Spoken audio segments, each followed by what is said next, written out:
said that, well, it's not because I'm a bad professor or because of the books I signed up for. Not the church, not the state. Women must decide their fate. Not the church, not the state. Women must decide their fate. Not the church. Pro-life men have got to go. When you get pregnant, let us know. That was the reception I received at St. Mary's University when I talked about abortion. Though I invited everyone to share their questions and comments at the end of the talk, abortion advocates wouldn't let me finish. They said I would only be allowed to talk about abortion if I had the ability to give birth. That's the stereotypical reaction pro-life men get when they talk about abortion. They're told it's a fundamental women's rights issue, and therefore they should have no say on the topic. Of course, there's a double standard. One of the protesters was a man, and many leading abortion advocates are men. Abortion is legal thanks to men like Pierre Trudeau, Henry Morgentaler, and the male judges on the Supreme Court in 1988. Abortion advocates would argue men who support abortion are at least respecting the rights of women. They are speaking out for women. Yet if you think about how they justify that double standard, you realize there's a problem. Abortion advocates are speaking what they think is truth, that they're defending women's rights. But that's their truth, and they have to prove that. Because if abortion deals with another person's body, and the pro-life claim is that abortion does, then all pro-life men are doing is speaking out for that other person. That's not sexist at all. One can't accuse pro-life men of being sexist and male abortion advocates of speaking what's right, unless one first explains the nature of what abortion is. Arguments don't have genders. You don't have to be a woman, for example, to know that violence against women is wrong, or that rape is wrong. There are certain actions that are just wrong regardless of one's experience. And when you think about the abortion debate, it's simply unreasonable to believe men can't get involved. Firstly, women can't get pregnant without them. Men have an essential role in causing pregnancy. Secondly, the law forces men who father a baby to pay child support if that child is not aborted. And I'm sure many men have wondered why it makes sense to say that men should have no role when it comes to deciding what to do with an unplanned pregnancy. But as soon as the woman decides to keep the baby, they are forced to pay for that life. If men have no responsibility if a woman chooses abortion, then why should they have a responsibility if birth is chosen? And frankly, men are intimately affected by abortion. So I went down to New York City when I was 21 years old. I did very well and I got in a Broadway show, and I had a girlfriend at the time who I was really proud of. My career was rising. I'd been in a co-starred in a movie for Paramount Pictures and Columbia Pictures, hanging out with Robert Downey Jr. and Tom Cruise and that generation of actors, and things were doing really well. I had a girlfriend who was a medical doctor, a professional dancer, and she came to me and she said, David,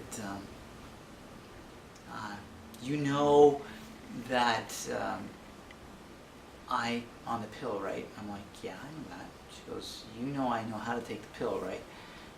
I'm like, yeah, I know that. She says, well, what you don't know, David, is that the pill doesn't always work. I'm pregnant. And I looked at her, I'm like, oh.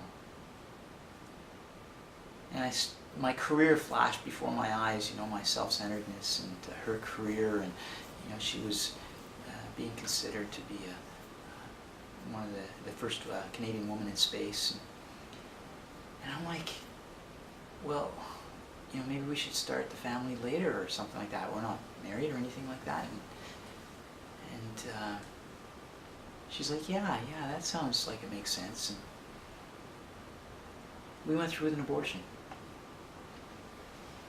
And she called me up the night of the abortion. She went back to her home city for the abortion.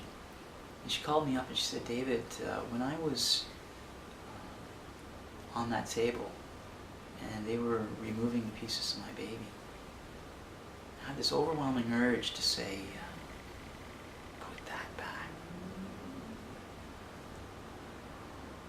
You know, it was like she couldn't deny her motherhood with all the career and with all of the successful things that she'd done in her life, the education and everything.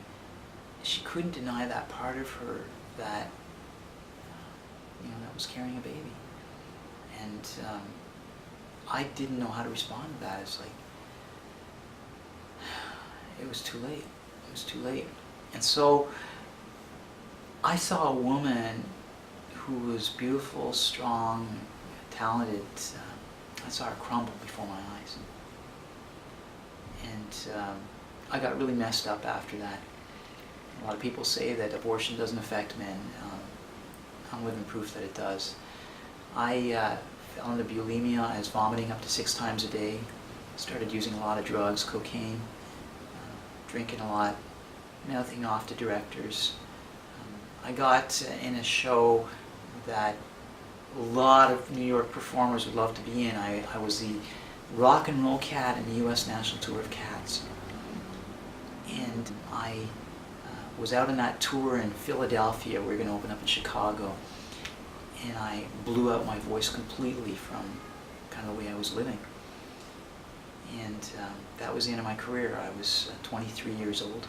I think most fair-minded people will realize that we shouldn't censor a whole group just because of their gender.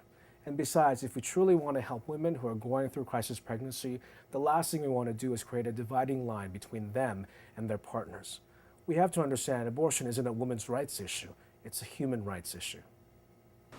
It was only after the fact that I began to see the full ramifications, not only in my own life, but in my girlfriend's life. And I went on a journey, and it was during this journey of just trying to figure out what's wrong with me that I really had to accept the responsibility for participating in the taking of my own child's life. I basically hired a hitman to take the life of my child because my child was not convenient to me and my girlfriend.